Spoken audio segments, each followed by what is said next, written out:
किसान भाइयों नमस्कार, राम राम। किसान भाइयों आज अपन बात करेंगे जैसे कि अपन हमेशा करते हैं कि किस तरह से खेती बाड़ी में कुछ अच्छा किया जा सके और किस तरह से खेती किसानी के माध्यम से किसानों की हम आमदनी बढ़ा सकें।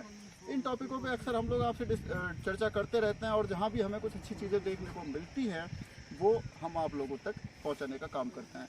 तो किसान भाइयों आज हम जो बात करने जा रहे हैं ये बात करेंगे हम लोग पपीता की उन्नत बागवानी पर। बहुत छोटा सा शॉर्ट टाइम का वीडियो होगा, लेकिन मैं इसमें सारी कुछ जानकारी आप लोगों को उपलब्ध करवाने का प्रयास करूंगा और कोशिश करूंगा कि आपको हर उस पॉइंट से रूबरू करवाने का प्रयास करें जिससे कि आपकी आमदनी बढ़ाई जा सके।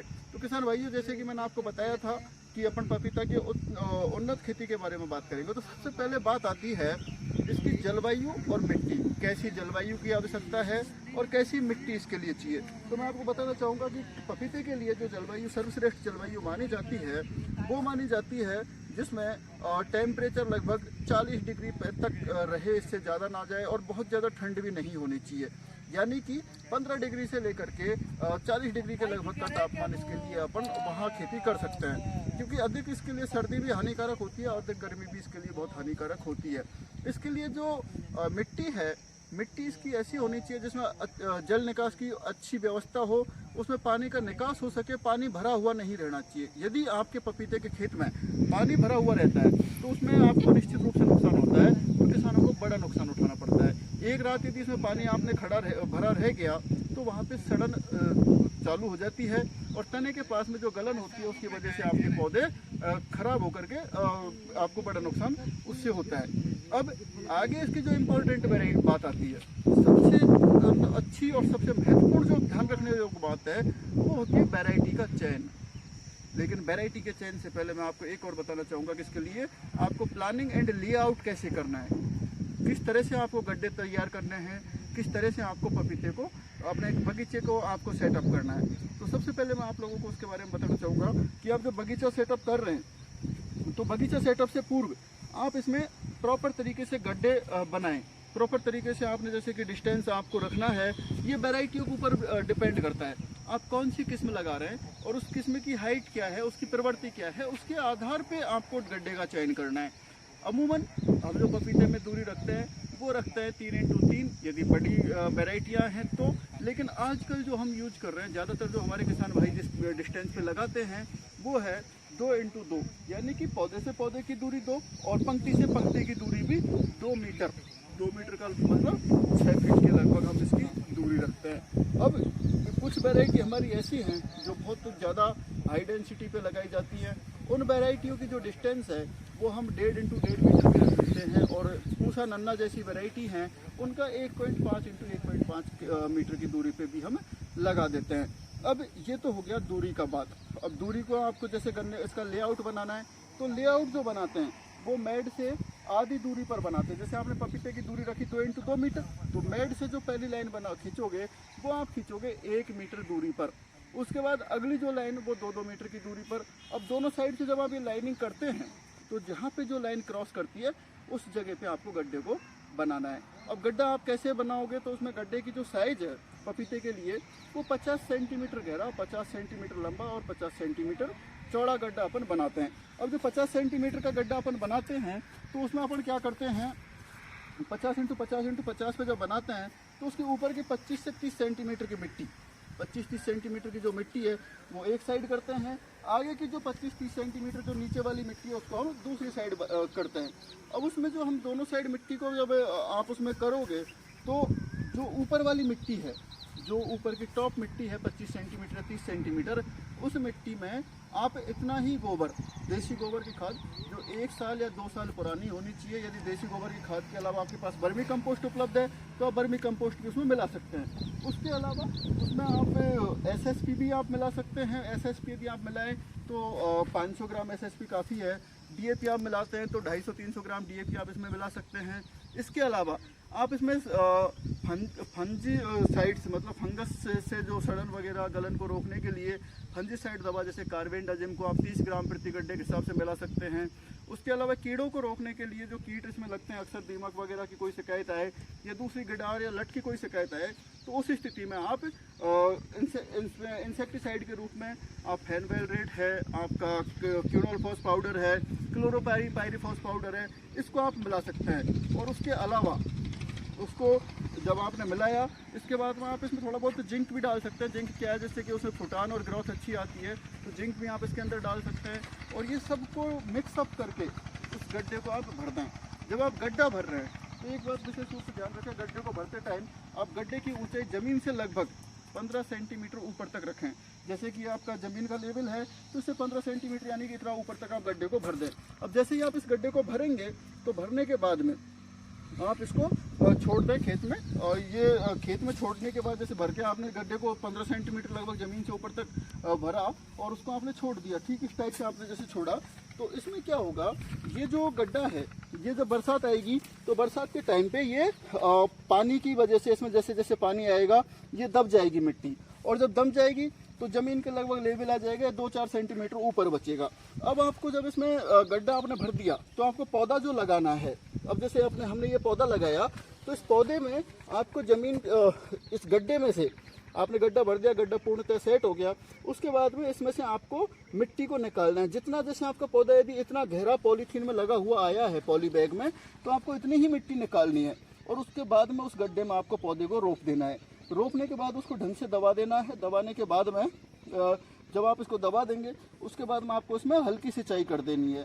तो ये तो है आपका गड्ढा पौधा लगाते टाइम का जो प्रोसेस है वो। अब आपने पौधा यदि लगा दिया, इसमें 2 तरीके हैं पौधे को बचाने के लिए, 2 तरीके होते हैं। अब इसमें जो प्रॉब्लम आता है पपीता में वो भी मैं आपको आगे डिस्कस करूंगा, लेकिन पहले इससे आपको बता देता हूँ। जब आप इसको पौधे को लगाते हैं, लगाने के बाद में आप इसके एक छोटा सा थावला पौधे के तने के चारों तरफ एक छोटा थावला बना दो, जैसे कि इस जगह पे बनाया आपने, इतनी दूर छोड़ करके जो जिस थावले में आपको पानी देना है वो थावला पौधे के तने से दूर बनाए, जिससे कि उसमें जो पानी देना है ये पपीते के पौधे के डायरेक्ट टच में नहीं आना चाहिए, पानी पौधे से हमेशा दूर रहना चाहिए। अब ये जैसे कि हम लोगों ने भी इसमें यही किया, इनसे करवाया जगदीश जी से, जगदीश जी ने उसमें किया तो हमने यही उनसे काम करवाया कि पौधे के चारों तरफ थोड़ा सा मिट्टी को लगवा दिया और पौधे के पास के तने को खाली छुड़वा दिया, जिससे कि उसमें कोई सड़न वगैरह की दिक्कत नहीं आए। और जो पानी आता है वो पपीते के अंदर जो पानी जब लगाते हैं तो वो इतनी दूरी पे लगाते हैं, लगभग आधा 1 फीट की दूरी पे लगाते हैं। ऐसा करने से जो पौधे की जड़ें हैं, पौधे की जड़ों को पानी मिल जाता है और पौधा पानी के संपर्क में नहीं आता, तो उससे उसका जो तना है वो तना उसके संपर्क में नहीं आता, उसकी वजह से उसमें ये जो प्रॉब्लम है उसकी तना गलन की, जड़ गलन की, वो समस्या उसके अंदर नहीं आती। तो ये तो आपका जो बात हुई गड्ढा भरने की और पौधा लगाने की। अब अपन बात करते हैं इसकी वैरायटियों को लेकर के। तो वैरायटियों में अपन ने हमेशा बात की, जैसे कि मैं अक्सर आप लोगों को बताता हूँ कि पपीता की जो सर्वश्रेष्ठ वैरायटियाँ हैं उनमें हमारे पूसा IRI से कई सारी वैरायटियाँ विकसित हुई हैं। उसके अलावा जो हमारी कोयम्बटूर से भी काफ़ी अच्छी वैरायटी विकसित हुई है। उसके अलावा IIHR बेंगलोर से भी कुछ वैरायटी हमारी विकसित हुई हैं। लेकिन जो पूसा की वैरायटियाँ हैं, पूसा की वैरायटियों में पूसा नन्ना है, वो ये काफ़ी प्रचलित वैरायटी है। उसके अलावा कोयम्बटूर की कुछ वैरायटी है, CO1, CO2, CO3, CO4, 5, 6, 7 तक, वो पपेन वगैरह के लिए कुछ अच्छी वैरायटियाँ हैं। उसके अलावा पूसा मैजेस्टी है, पूसा दूसरी जो हमारी कुछ और भी वैरायटियाँ हैं जो पूसा से निकली हुई हैं। लेकिन कुछ वैरायटी प्राइवेट सेक्टर की भी है जो किसानों के बीच में काफ़ी ज़्यादा प्रचलित हैं और काफ़ी पॉपुलर हो रही है। यदि हम बात करते हैं भारत देश की, तो यहाँ पे हमारे यहाँ ज़्यादातर नॉर्थ इंडिया की जब बात करते हैं तो नॉर्थ इंडिया में रेड लेडी 786, जिसको हम ताइवान के नाम से जानते हैं, ताइवान किस्म काफ़ी प्रचलित किस्म है और इसको किसान काफ़ी ज़्यादा मात्रा में लोग लगा भी रहे हैं और काफ़ी सारे बगीचे ताइवान के आपको देखने को मिल जाएंगे। लेकिन आज मैं जिस बगीचे में खड़ा हूँ, जहाँ मैं अभी आप लोगों के वीडियो दिखा रहा हूँ, ये जो वीडियो मैं आपको दिखा रहा हूँ ये है ग्रीनबेरी वैरायटी। ग्रीनबेरी वैरायटी अभी लोगों में अपनी स्थान बना रही है और काफ़ी प्रचलन में धीरे धीरे आने लगी है। ये जो पौधे हैं, ये पौधे 30 मार्च को लगाए गए थे, 30 मार्च 2021 को, यानी कि आज से ठीक 4 महीने पहले। अभी मैं इन पौधों को अब आपको मैं थोड़ा सा ग्रोथ इसकी दिखा देता हूँ। ये आप देखेंगे तो आप देखें इसमें फ्लावरिंग आना अब चालू हो गई है, इसमें फूल आ रहे हैं और ये पौधे इनकी ग्रोथ भी बहुत अच्छी है। मात्र 4 महीने के पौधे हैं तो अच्छी ग्रोथ आ रही है इसकी। और ये जो ग्रीन बेरी वेराइटी का है, इसको किसान जगदीश ने मुझे बताया था कि ग्रीन बेरी मुझे सजेस्ट किया गया था और मैंने ग्रीन बेरी लगाई। रेड लेडी 786 उनको अवेलेबल नहीं हो पाया था। और पूसा नन्ना वो अगले दूसरा जो प्लॉट है उसमें उन्होंने पूसा नन्ना भी लगाया हुआ है, वो भी अच्छी वेराइटी, उसका भी अच्छा रिजल्ट है। गमले में लगाने के लिए पर्याप्त है और छोटी जगह पर उसको लगाते हैं। अब ये तो हो गया पपीता से संबंधित कुछ जरूरी बातें। अब इसमें जो पानी देने का सिस्टम है, आप ड्रिप सिस्टम से रखोगे तो बहुत अच्छा रहेगा। ड्रिप के बजाय यदि फ्लड आप करते हैं तो फ्लड में आपको विशेष ध्यान रखना है कि पौधे के पास में मिट्टी चढ़ा करके रखें, जिससे कि आपके पौधे के ऊपर कीट और वो फंगस का इफेक्ट ना हो और पौधे आपके खराब नहीं हो। इसके अलावा भी आप इन पौधों के चारों तरफ बेड बना दें। बेड बना करके पौधों को उस पर जब बेड बना देंगे तो उससे भी क्या होगा कि पानी सीधा पौधे के संपर्क में नहीं आएगा और आपका पौधा खराब होने से बच जाएगा। इसके अलावा जो ये तो हुआ प्रोडक्शन की बात। अब अपन मतलब कल उसको लगाने की बात और उससे संबंधित जो वेराइटीज वगैरह की छोटी मोटी जानकारी है वो। इसके अलावा जो इम्पोर्टेंट ध्यान रखने वाली बात है, पपीते में कौन कौन से रोग और बीमारी लगते हैं। इसमें मुख्यतः जो रोग लगता है वो इसमें इफेक्ट करता है, वो वायरस इफेक्ट करता है। वायरस में क्या होता है मैं आपको बता देता हूँ। कुछ वायरस के इन्फेक्टेड पौधे भी इसमें मुझे दिखाई दिए थे। अभी मैं आपको वायरस इन्फेक्टेड पौधे भी दिखा देता हूँ, जिससे कि आप पहचान सकें कि आपके बगीचे में वायरस का प्रकोप तो नहीं हो गया है। वायरस के लिए मैं आपको, जैसे कि मैंने अभी थोड़ी देर पहले ही देखा था और कुछ पौधों में वायरस का इन्फेक्शन मुझे नजर आया था, तो उन पौधों के बारे में आपको बताऊंगा। जैसे कि यहाँ बात करो, देखते हैं अपन वायरस के इन्फेक्टेड जो पौधे थे वो इधर के कुछ पौधे हैं, मैं आपको दिखा देता हूँ। जैसे ये पौधे हैं, इन पौधों में वायरस का इफेक्ट आया था तो ये पत्तियां खराब हो गई। पत्तियां खराब हो गई तो किसान ने उन पत्तियों को तोड़ करके ही फेंक दिया और वो पत्तियां बिल्कुल एकदम फोल्ड होने लगती हैं धीरे धीरे। उसमें से जैसे जाल सा मतलब उस टाइप से फोल्ड हो जाती हैं और उसमें प्रोडक्शन ताइवान में ज़्यादा आते हैं। इसमें जो मेजर प्रॉब्लम होती है पपीते की वो होती है इसके अंदर वायरस का आ जाना। तो वायरस जब आता है तो वायरस क्या करता है, पूरी तरह से पौधे को चौपट कर देता है और पौधे की पत्तियां फोल्ड होने लगती हैं। फोल्ड होकर के इस तरह से जैसे गुच्छा सा बन जाता है पत्तियों का। उस स्थिति में क्या होता है, जब वो गुच्छा बन जाता है तो उसमें से प्रोडक्शन के चांसेस बहुत कम हो जाते हैं और किसानों को बहुत बड़ा नुकसान उठाना पड़ता है। इससे बचने के लिए हम लोगों को क्या करना है कि पहले ही एक तो अपने खेत में बगीचे में साफ सफाई रखें, जैसे कि जगदीश जी ने इधर की तरफ।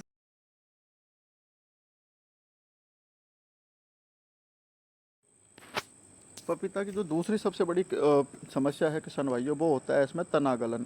तनागलन जो आता है वो अधिक पानी या अधिक नमी की वजह से आता है और वो जो ज़मीन के जस्ट पास से जहाँ से तना बाहर निकलता है उस जगह पे ये समस्या आती है। तो इससे बचने के लिए अपन को दो उपाय सबसे पहले करने चाहिए। जो हम छोटा सा एक थावला ऐसा बनाएं जिससे कि पौधे के पास में पानी उसके संपर्क में नहीं आए और जो दूसरा थावला बना रहे हैं वो पौधे से पहले थावला जो बनाए उससे दूरी में होकर के बनाएं, क्योंकि आपका जो पानी है वो तने से पौधा नहीं लेता, वो जड़ों से लेता है और जड़ें हमेशा पौधे से दूर रहती हैं। इसलिए आप लोग इस बात का विशेष ध्यान रखें कि तनागलन से बचाने के लिए पौधे के संपर्क में पानी नहीं आना चाहिए। यदि पपीते के फसल में आपका पानी यदि भरा रह जाता है तो उसमें भरे रहने की स्थिति में गलन की चांसेस बहुत ज़्यादा बढ़ जाते हैं और उसकी वजह से आपका पौधा टूट करके वहीं से सड़ करके और वहीं पे वो पौधा गिर जाता है। तो इसके जैसे आपका तनागलन को बचाने के लिए जल निकास की उचित व्यवस्था रखें। साथ ही साथ जो फंजीसाइड्स हैं उनका प्रयोग कर सकते हैं। विशेष रूप से आप तने के जस्ट पास में हल्का सा लिप कॉपर ऑक्सीक्लोराइड का भी कर सकते हैं। उससे क्या होगा, जो छोटा मोटा यदि कोई फंगस का इन्फेक्शन होगा तो वो उसकी वजह से नहीं होगा। बोर्डो पेस्ट भी अपन यूज कर सकते हैं। तो ये दूसरा जो इसका मेजर प्रॉब्लम है, ये दो ही मेजर प्रॉब्लम है। बाकी जो आप किस्मों का चयन करते हैं वो एक्सपर्ट की सलाह के अनुसार आपके जो क्षेत्र में कृषि विभाग का कार्यालय है, कृषि विश्वविद्यालय है या जो कृषि विज्ञान केंद्र है, वहाँ के जो एक्सपर्ट है उनकी सलाह के अनुसार आप ये काम कर सकते हैं। अब मैं आपको इसका बताता हूँ इकोनॉमिक वो जो इसका इकोनॉमिक है वो भी मैं आपको बता देता हूँ कि किस तरह से इसमें आपको कितना उत्पादन हो सकता है और उसमें कितने पैसे तक की आपको आमदनी हो सकती है।